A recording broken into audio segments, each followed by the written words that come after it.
from community radio effectively into selling the highest ever selling book in Australian history, passing 50 Shades of Grey and Harry Potter. Crazy. It's an extraordinary story of success. So what do you think about that success when you're sitting now? It's a little overwhelming, to be honest. I mean, I sat there when I first wrote the book.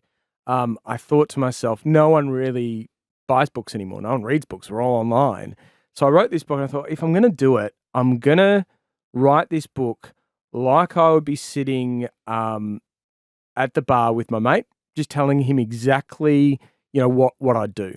So sketching it out on the back of a coaster. Here are the buckets that I use. Here's the accounts that I use. Here is the pillows that I buy. All these random stuff. So I wrote it and then I sent it off to the publisher, and they're like, "This is actually pretty good." They didn't think, because I'd written for the newspaper for like 15 years. They sort of thought, you've got a bit of a following. Let's just throw out a book. But when they read it, they're like, this probably could sell 20,000 copies. Like, this could be really good. And then I remember the first week it sold we had a pre-order thing and it had 80,000 copies in the weekend. And I'm like, wow, this is big. And then it just became, I think they've called it Australia's largest finance cult or something. And it grew into something pretty crazy. Where did those, I suppose to me, the thing I've always noticed and loved about you, Pape, is that your values are really strong. You could have commercialised so many aspects of what you do, but being fiercely independent has always been that part of you. Where did that value come from? Yeah, I do think it came back to sort of mum and dad saying, that, you've got to look after, tread your own path sort of thing. Yeah. And so for me, I distinctly remember we'd sold, it had just cracked over 1 million copies. And I went for dinner with my wife and we got a babysitter, and it was like a celebration because I never thought I would sell 1 million copies. And she said, what's next? And at that time, that was right at the peak of it, right? So I had, people wanting me to do managed funds, hedge funds, financial planning, the whole range of things that I could do. Like we just had a list of people wanting to offer me stuff. And they're serious commercial opportunities, serious, aren't they? Millions and millions of dollars. Like an estimate? I mean, if you went down that path, you're talking tens and tens of millions of dollars. It could have been really, really lucrative for me. Did you think about it for a moment? No, I did not. Not at all. I actually didn't, because I didn't realize that the book was going to become this big. And it was almost like, when it did, it was a little bit, I'm a pretty humble sort of a dude, I just live on a farm. And it was a little overwhelming, to be honest, to be sort of a household name. It was quite overwhelming. But, so I sat down with my wife and she's like, what are you going to do? And I said, I think I'm going to go to TAFE. And I think I'm going to do, become a financial counsellor. So basically a social worker who helps people that don't have any money manage their money. And she's like, do you get paid for that? And I'm like, fair question. No, you don't. But we've earned a lot of money through the book, so we probably don't need to. And so, at the height of it, I handed back my Australian Financial Services license. I went to TAFE. I did this course as a student. I learned to become what is basically a social worker, like a financial counsellor. So if you are in trouble, you don't have enough money to pay your bills, you can ring up the National Debt Helpline on 1-800-007-007. You talk to someone like me, and I'll sit down and try and talk to your bank. It could be a farmer who's struggling. It could be somebody who's got a terminal illness. It could be someone that's been caught up in a scam, or it could just be someone who's a single mum who's just had whose those cards didn't fall the right way. And so what I do is sit down and help them get themselves out of debt. And so for me, I thought that was a good use of my time, and I've sort of tried to promote that service because, as we've spoken about before, we live in an age where we have some of the highest household debts in the world. So for me, that was really important to try and help those people who have really been left behind with this current boom that we've had. And you started this podcast saying, I'm not sure why I'm here. I don't see myself as a leader. And what you just said is, as I said to you, is the ultimate leadership, isn't it? Where you could really go on a path and make as much money as you wanted to with your reputation, and you've decided to go down the full-time social worker path. I mean, I don't think you can get more leadership than that, Pape. And it's an industry, your industry, the finance industry, that's littered with kickbacks, littered with people giving advice who are maybe not up front. Is that something you realised at a young age as well when you were entering this space? Not really, because I was always really interested in, like my old man quit school when he was 14 or 15, and I think if the cards had been dealt differently for him, he would have done what I've done. Like he always wanted to go into finance, but he never really got that opportunity as a country boy. So for me, he was always like, I had mates whose dads would get him up out of bed on a Sunday and tinker with a car, and he became a mechanic. My dad was always getting me to learn about shares. He was, paying me in shares, one little BHP share. So he sort of fostered that sort of idea in me. So I was always really interested, but kind of in a way of demystifying it for the everyday person. So that community radio show that I did was like, hang on, everything's for older people, nothing's for younger people. I'm going to try and do it. But what I worked out quite early on was that the parents of the kids were listening because they're like, actually, I understand what this guy's talking about. It actually makes sense. And so what I've tried to do in my career, same with the book, is just to picture my mate sitting next to me, who's a smart dude, really smart dude. He just doesn't know anything about finance. He just doesn't have all the terms, and try and explain it to him in a way that makes sense. And I'm not going to do something dodgy to my mate. I'm not going to give him crap information. I'm just going to tell him what I do.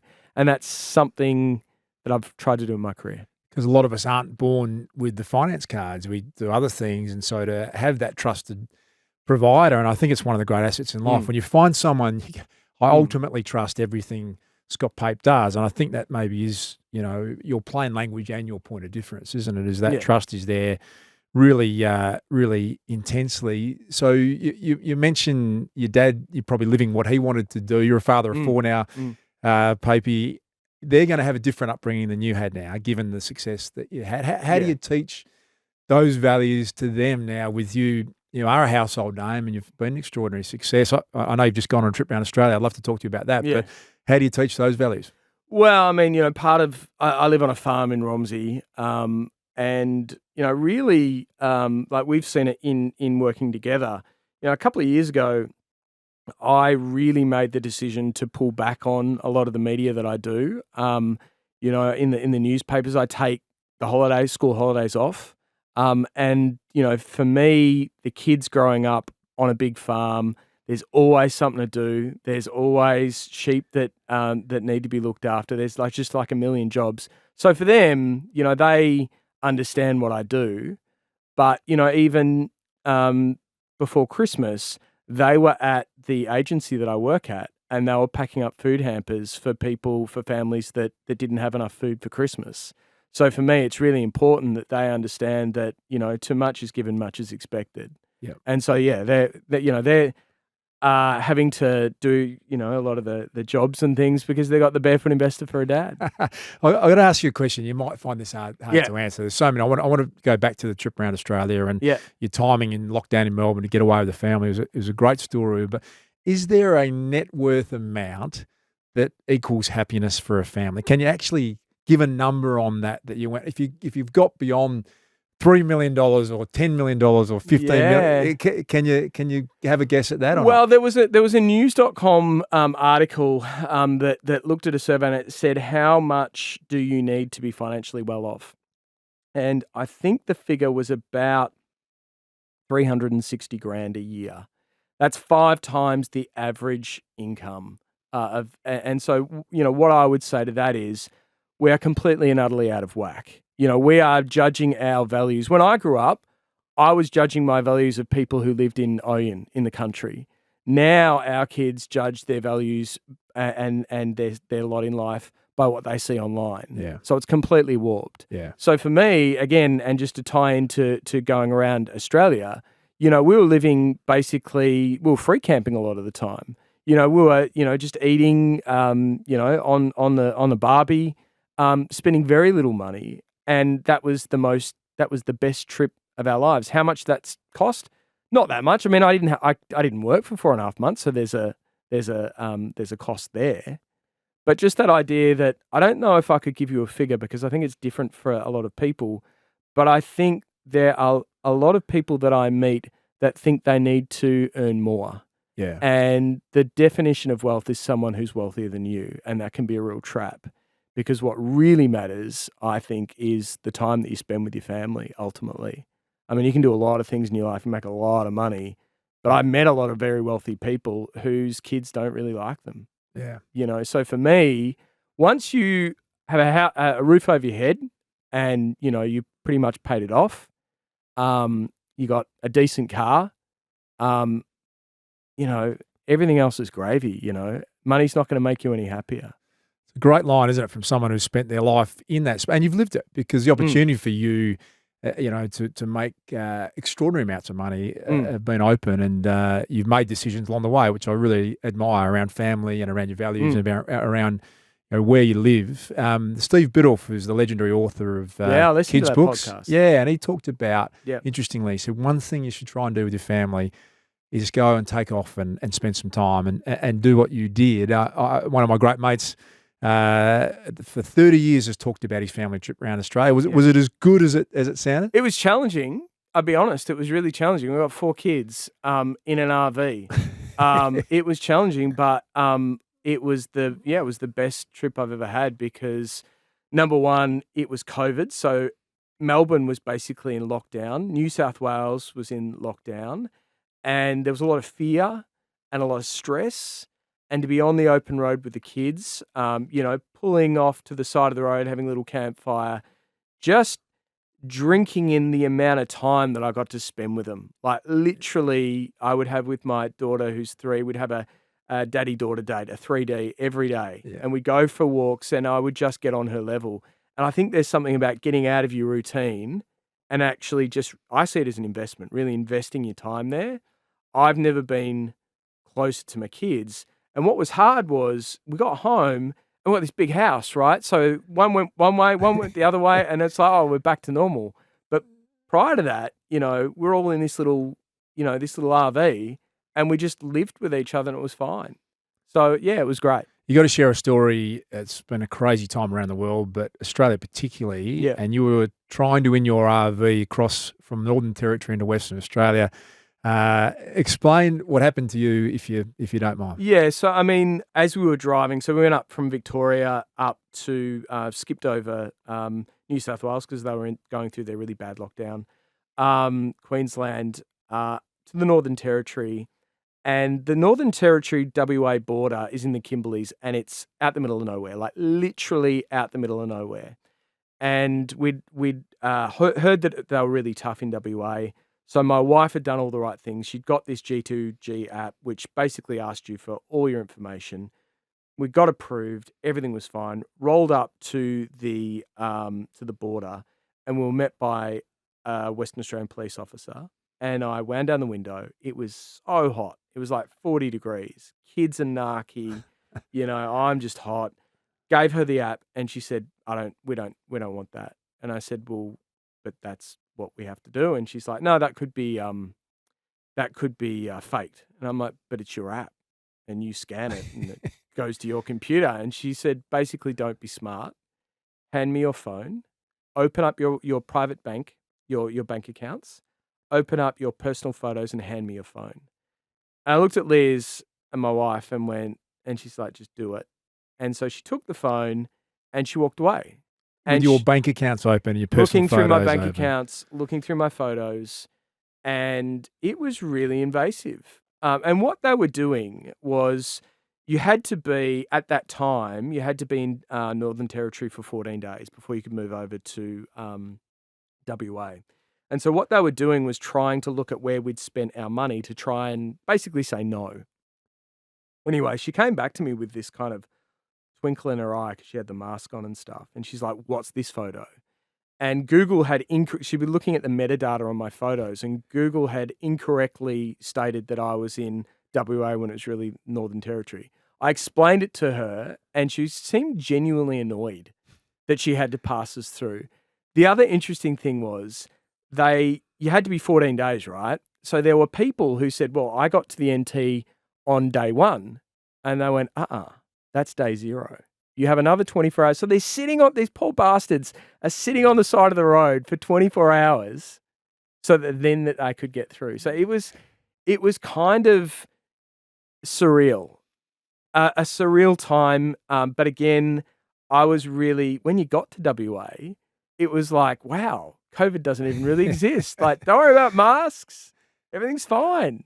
My friends overseas ring me and they say, what is going on? And that is a crazy country that has unfolded in the last 2 years. You mean to say you live on this little island down there. It was actually quite a big island, and there's an imaginary border that you can't cross. Yeah. And you might have loved ones, or you try to tell my friends in America, the 52, you just can't believe that has happened. And people argue and say it was justified. Probably don't want to get into that debate because it's not really what we're on about, but there was a lot of things we accepted and gave up that I was puzzled by really in the last 2 years. Even the city we live in, 9 p.m. curfews, 5K radius you couldn't move out from. It was an extraordinary time, wasn't it? It was, and again, to be I never felt more wealthy because I was able to take those 4.5 months off with the kids, knowing that there's a lot of angst and stress and stuff all around us, but to be on the open road and be able to spend time with the kids and take what was a very stressful time for a lot of people to invest that in the kids was great. But we're living in a time as well of 0% interest rates, and there are people saying this is utopia, opportunity to make money like you've never made money before. You think this is a disaster? Well, it is. No, I would agree. I think it is a time to make a lot of money, because what happens when you keep interest rates low is people like you and me who have assets, who have shares, get rich, and those people that don't have assets get left behind. And, I've been really strong on this for a long time, that I think we will look back on this and say, what did we let these central banks do this for? Like, whose idea was this, that you could have the lowest interest rates in 5,000 years, and be pumping money in as a consequence of COVID? Now, JobKeeper, there's a fair bit of spillage there, but I understand that because I'm a financial counsellor. I help people who are in financial struggles. I think that helped out a lot of people. But, as we sit here, now in 2022, that they're still pumping a lot of money into the economy and interest rates are still basically 0. I think we will look back on this in a generation and say, why did, income inequality in this country, I think, is one of the biggest issues that we're going to face. If you have a young nurse and a police officer, they can't afford to live in their community, or if they do, they get saddled with debt that is just so high that changes things for them and puts them under financial stress.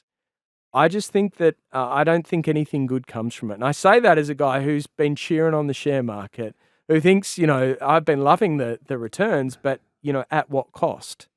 And so, I look at it and think the other thing is that interest rates are starting to go up. We have been through, the average 40-year-old has never seen a recession in their adult life. And I just think that interest rates are going to start to go up. And we, as my hero, Warren Buffett, says, we get to find out who's naked when the tide happens. So the social divide, I have to get back to you on Warren Buffett. As you said, we'll talk about mentors in a moment. I'm sure he's going to come up as people have inspired you, but this just creates greater divide in wealth. And we might touch on this because I know you get thousands and thousands of people write to you and seek your financial counselling and want advice from you, which you freely offer, incredibly. But crypto comes up a lot in your world. Crypto comes up a lot, does. And now, were you saying that you had a bit of a tickle? You had a bit of a flutter? Yeah, look, I am. I'm a. How have you gone? Well, probably been early enough to be okay, Pape. Really? And what have you invested in? Well, started with a bit of Bitcoin. I like. In the Dogecoin? Not in the Dogecoin. Okay. And I get your world, and I understand where you're going to go with this, but I also think part of the story for me was the US government printed a third of US dollars last year, equivalent to all of the money that had been produced in history. And so the idea that there is digital currency coming, someone like you will say, well, which horse do you back? And Bitcoin could be back to 0 at some point in time, or Ripple, who are solving the blockchain technology to actually solve. Eventually, the financial institutions are going to come on board, you think, with that technology. So you're right. But it's same as picking a stock, isn't it? And seeing a stock, and you say, no, it's not, because they don't make money and they don't because produce. When you're picking a stock, you're becoming a part owner in a business. And if you're a part owner in a business and that business generates stable profits, you get an income. Have you ever invested in gold before or silver? You wouldn't do that. No, you wouldn't touch it. No, I mean, the only thing that for me, it's a very simple idea is that I only invest in things that make money. So gold looks pretty, but there is no income. Yeah, and so therefore you can't really value that. But again, I agree with you. I do think that it's a fascinating thing. I just wouldn't be investing in myself. And tread your own path is your line. I'm going to use it. And I think you do that well. And I think, others, I mean, I'm not going to debate crypto with you because I don't think it's one that I'm going to end well for me. And I'm certainly not an ambassador for it. No, of course. But there's a percentage of, do you ever have a bet? I'm not a punter. I'm not a gambler. You never have? Never on anything? Not for fun? Oh, I mean, I have. Yeah, I have in the past, but now I don't. And I just think... for me, it's that people say, put 1% in Bitcoin just as a hedge. I'm like, well, it's just like saying put 1% in the pokies just in case you win the jackpot. Like, but I do understand where it's coming from. I don't really mind what people do. I find it all really interesting. So I want to come back to leadership because that was where we started. Yes. That's what the essence of what we're talking about. You're a humble country boy, as you said, from Onion, but and humble enough to not see yourself.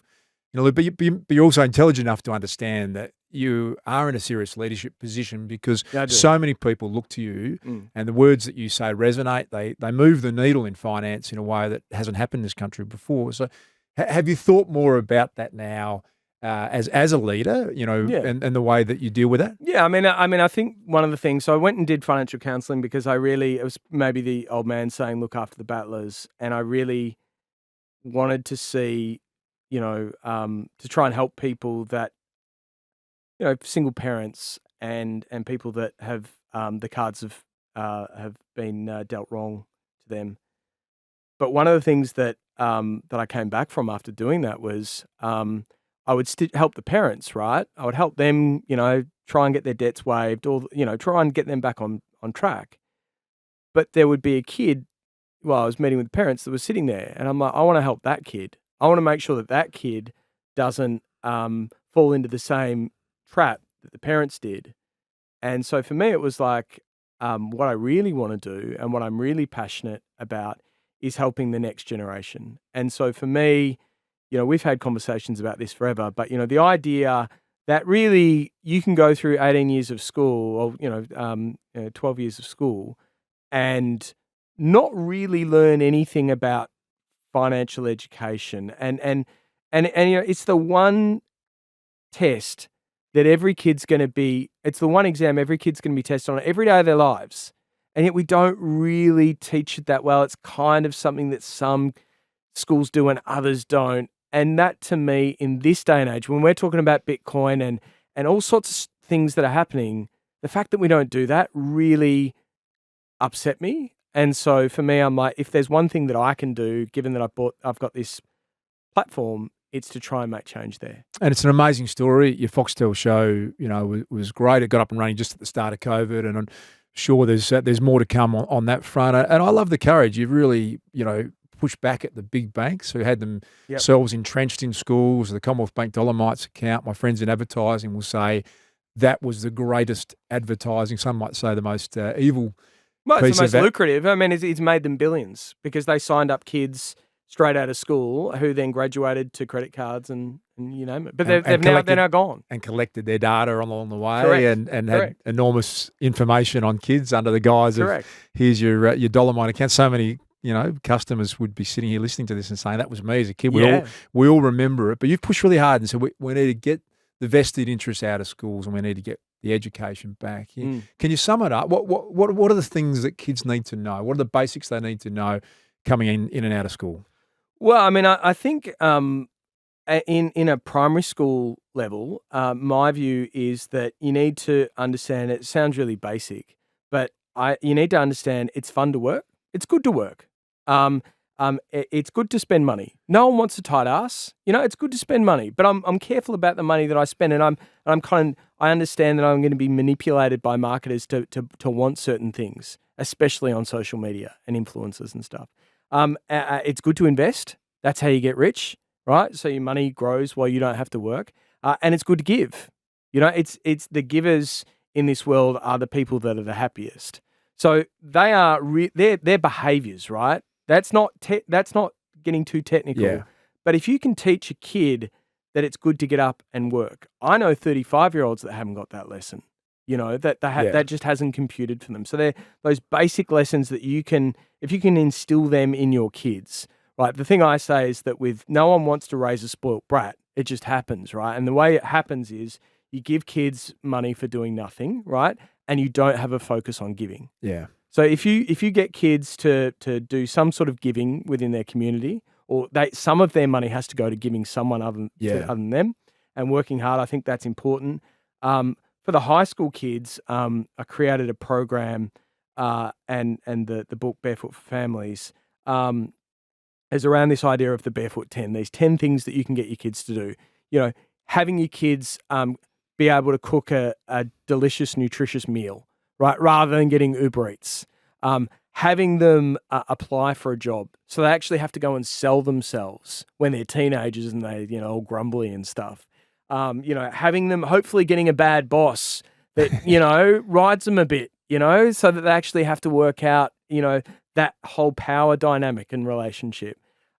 Learning to invest, all just these little learning lessons that you can do with your kids, that while they're still under your roof, they can make those mistakes, but they just have that ability. Because what I find is I will meet 23, 24-year-olds who say when they're 16, I'm not really good with maths. I'm not not a good numbers person. And so what happens is they turn 18, they get a credit card, they get Afterpay debt, and then they wind up in my office saying, see, I told you I was no good with money, and I've got the credit card balance to prove it. And so for me, what's important is trying to get kids to learn that life skills before they graduate, because as soon as they do, they are the most heavily marketed to generation in history. And as you said, all the financial institutions have been doing A/B split tests. They know exactly how to get you to spend their money. And so I just think that the banks have become very good at selling money. We need to get better at helping our kids resist that. I want to go back to something. And I love your language, Pape, because it makes sense and it's always clear, and it's something that has resulted in so many people hanging off every word you say in this space, because it does make sense. But you said something earlier saying some of the richest people are some of the unhappiest people. And we understand financial hardship is terrible as well. It is. But I think very few people understand, and you and I would have been exposed to people who inherited a lot of money from really wealthy families as some of the saddest people you ever meet, because exactly what you said, they've never really had to think about work. They've never had a meaningful job. It's all been there for them. And you can't have too much money, can't you? It's the paradox of choice. Like I've worked with very wealthy families that have family offices and things, and that is something that I would never want for my children. The idea, it's that, again, the Warren Buffett thing of give your kids enough that they can do anything, but not enough they can do nothing. And that idea of actually saying, you've got all the money, you don't have to work, it blunts your ambition, and it's just something that I wouldn't do. That idea of the work ethic, whether that is building a business or doing something that you're passionate about to help people, I think that's really the essence of it. It's one of the great Warren Buffett lines, isn't it? Who's worth over $100 billion. Yes. Father of three. I think he might have paid their college fees, maybe or maybe not. Oh, actually, I met his son Peter. Really? And what was interesting, I spent some time with him, and he told me that in his 30s there were times where he was struggling to pay his mortgage. So just to pause for a second, for those that aren't, Warren Buffett, the greatest investor of all time, has been the richest or in the top 5 with net worth of over $100 billion. You met one of the three sons. He would be the richest person on earth, but he's given away most of his money, and he's still one of the, in the top 3, top 5. So his son inherited Peter.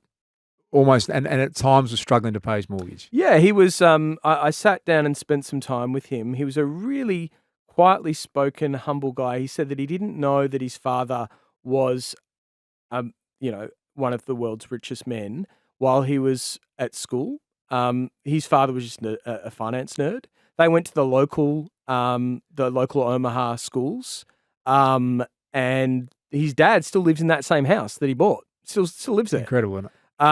And he said that, he remembers being in his 20s or 30s. He had a mortgage and he was struggling. But he again learned from his father that he was passionate. His father was passionate about investing. He's passionate about music. He won an Emmy, I believe, for a screenplay that he wrote with Dances with Wolves. So he's very passionate about what he's doing. So you meet this guy and go, yeah, you may not have got the money, but you've got something equally as important, which is a passion for what you do. And I've got this view: you can't manufacture passion in your kids. That was the thing that you and I would meet a lot of wealthy people, a lot of successful people who talk a big game, and when you're really rich, you have the ability to market yourself, to create a facade. But my view was the one thing that you can't fake is your kids. You can't fake them. And so when I met him, I'm like, you are just a cool dude and you've been raised the right way. So and to me, that is like the ultimate success, That's right. If your kids are happy. And the ultimate regret if they're not. Correct. If you didn't invest the time. So I'll get to the questions I asked at the end. But so estate planning for Scotty Pape then. What do you leave your 4 kids? Well, I mean, I've always been very open with this. So my kids aren't going to get anything. I mean, I'll pay for their education, which is like a huge thing, an absolutely huge thing. But I don't think you'll leave them nothing. No, I mean, I'll leave them the farm. Yep. They'll all have the farm that we currently live on, and I'm a long-term dude. So what you'll find me doing a lot is I'm planting a lot of chestnut trees and oak trees. These things don't really. They say you plant nut trees for your grandkids. So they will get this amazing farm that they'll all use, but they're not getting to farm chestnuts and to farm. No, just because they'll be beautiful in 50 years' time. Yeah, not as a. I'm doing it is there because a commercial aspect to that? Well, no. I mean, farmers markets and all that sort of stuff. But the idea that my kids will grow up in that home or on that farm, and it will always be theirs, and it'll be a place where hopefully, as the kids get older and they have their own families, that draws them back. Yeah. We've got a big, dam. We've got, it's a kid's paradise, so for the grandkids, hopefully it'll be a place where they all go back to. But as far as leaving them a large amount of money to not do anything with or to bank on or to fight with, I mean, I have sat in rooms with household name families that have hundreds of millions of dollars, and that has scared me. When you look at the way that wealth has played out, it's been really debilitating for most of those people that I've met, and I would not want that for my kids. Yeah, it's a powerful thing to say, and the family breakdown that comes with often that amount of money is extraordinary. So, I will just say that my wife and I are going to. We don't have huge amounts of money, but on a global scale, we are very wealthy, as you are, as anyone listening to this is. But, my thing is I'm very much into my not-for-profit stuff. So we'll create a foundation at some point and the kids will end up managing that.